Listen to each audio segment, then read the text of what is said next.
الحمدللہ رب العالمین والعاقبۃ للمتقین والصلاۃ والسلام علی سید الانبیاء والمرسلین۔ بوہیا بیٹھی جنج کھیڑیاں دی اندر ہیر دیاں ہون تیاریاں نی، مل مل نموندیاں ہیر تائیں سیاں جنگ سیالاں دیاں ساریاں نی، وارو واری دیندیاں کندھا ڈولی نو، پینڈے ڈونگھے تے منزلاں بھاریاں نی، لے سانب ہیرے گھر سوہریاں دا جنوں بوے نہ تاک نہ باریاں نی، ہنے منکر نکیر نے آ جانا بھل جانیاں چلاکیاں ساریاں نی، ہنے منکر نکیر نے آ جانا بھل جانیاں چلاکیاں ساریاں نی، وارث شاہ میاں نمانیاں اسی کونجاں اوڑک آنیاں ساڑیاں بھی واریاں نی۔ حضرت وارث شاہ صاحب رحمۃ اللہ علیہ نے اپنے اس عرفانہ کلام میں بڑا خوبصورت تصور پیش فرمایا ہے اور ایک تشبیہ دے کر میت کا ذکر کیا ہے۔ آپ نے اس کلام میں بوے آ بیٹھی جنج کھیڑیاں دی اندر ہیر دیاں ہون تیاریاں نی،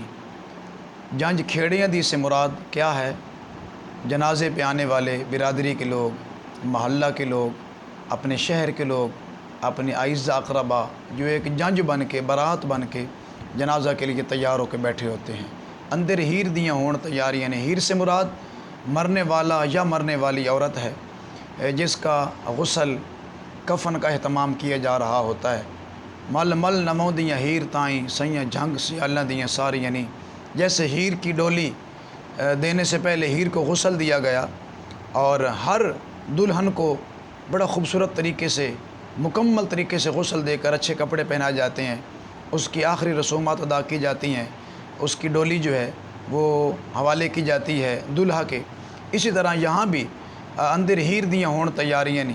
مل مل نموندیاں ہیر تائیں سیاں جنگ سیالاں دیاں ساریاں نی۔ اس مرنے والے کا اعزہ اقربا اپنے جانے والے کے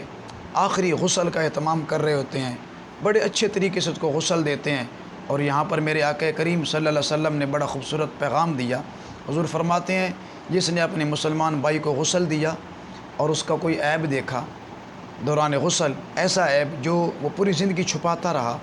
تو فرمایا پھر اس عیب پہ پردہ ڈال دیا، لوگوں میں وہ عیب نہ بتایا، تو قیامت کے دن اللہ تعالیٰ اس کی یعنی اس کے عیب پہ پردہ ڈالنے والے کی 40 مرتبہ بخشش فرمائے گا۔ یہ حضور نے اہمیت بیان کی اپنے مسلمان بھائی کے پردہ پوشی کرنے والے کی، اتنی اہمیت ہوتی ہے جو اپنے بھائی کی پردہ پوشی کرتا ہے۔ تو حضور میاں محمد وارث شاہ صاحب رحمۃ اللہ علیہ فرماتے ہیں مل مل نموندیاں ہیر تائیں سیاں جنگ سیالاں دیاں ساریاں نی، وارو واری دیندیاں کندھا ڈولی نو، پینڈے ڈونگھے تے منزلاں بھاریاں نی۔ آپ فرماتے ہیں جیسے اس دلہن کی ڈولی نکالتے ہوئے اس کو کاندھوں پہ اٹھایا جاتا ہے اور لوگ کاندھوں پہ اٹھا کر اس کی ڈولی کو سجا کر دلہا کے حوالے کرتے ہیں، اس کے گھر تک چھوڑ کے آتے ہیں، یہاں بھی مرنے والے کی ایک ڈولی تیار کی جاتی ہے اور اس کے اعزہ اقربا جو ہیں اس کی چارپائی کو کندھا دیتے ہیں اور کندھا دینا بیسے ثواب سمجھتے ہیں۔ اور یہاں پر بھی احترام آدمیت کا اظہار ہوتا ہے، مرنے کے بعد بھی اہل اسلام کا احترام ہے، ایک مسلمان کی عزت ہے،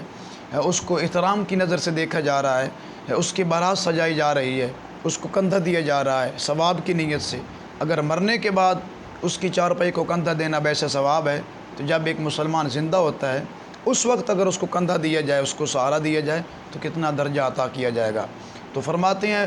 وارو واری دیندیاں کندھا ڈولی نو، پینڈے ڈونگھے تے منزلاں بھاریاں نی، لے سانب ہیرے گھر سوہریاں دا جنوں بوے نہ تاک نہ باریاں نی۔ یہاں سے مراد قبر ہے اور سورے سسرال کے گھر سے مراد بھی قبر ہے، اور آنے والی جو ہیر ہے اس کو کہا جا رہا ہے یہ تیرے سسرال کا گھر ہے۔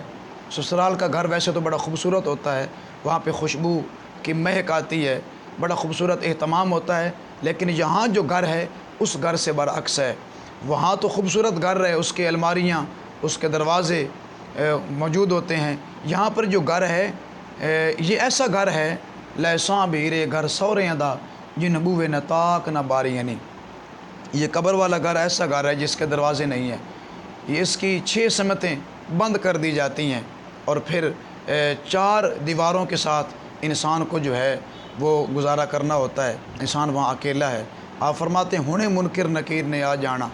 بھل جانیاں چلاکیاں ساریاں نی۔ سسرال کے گھر میں آنے کے بعد اے ہیر ابھی تیرے پاس منکر نکیر آئیں گے اور تو اس سوال و جواب کا سلسلہ شروع کیا جائے گا۔ تو زندگی میں چالاک بنتی رہی، تو نے زندگی میں دغا بازی، فساد، جھگڑے کیے، لیکن آج تیرے یہ چالاکی، آج تیری یہ ہوشیاری، آج تیری یہ تیز زبانی یہ ختم ہو جائے گی۔ ہنے منکر نکیر نے آ جانا، بھول جانیاں چالاکیاں ساریاں نہیں، وارث شاہ میاں نمانیاں اسی کونجاں، اوڑک اونیاں ساڑیاں بھی واریاں نہیں۔ آپ جنازے میں آنے والوں کو مخاطب کر کے فرماتے ہیں، اے جنازے میں آنے والوں، تم نے اس ہیر کو تو قبر کے حوالے کر دیا، اور تم بھی یاد رکھو تم بھی اس کے بعد اسی گھر میں آنے والے ہو، اور تمہارا بھی یہی ٹھکانہ بنایا جائے گا، اور تمہیں بھی قبر کے حوالے کیا جائے گا، اور وہاں پہ کوئی ساتھ نہیں جائے گا۔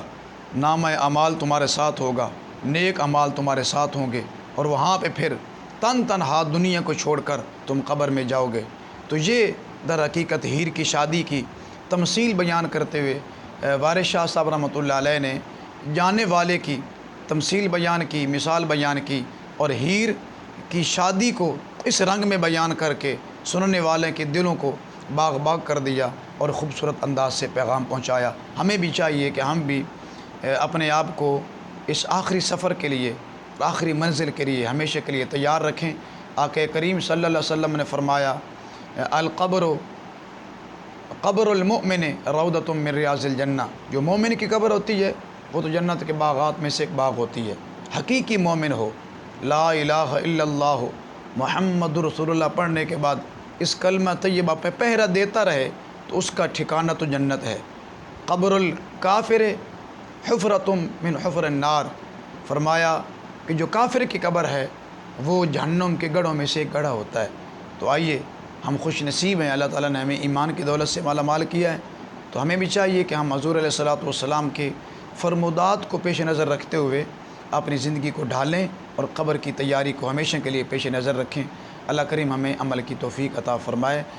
السلام علیکم ورحمۃ اللہ وبرکاتہ۔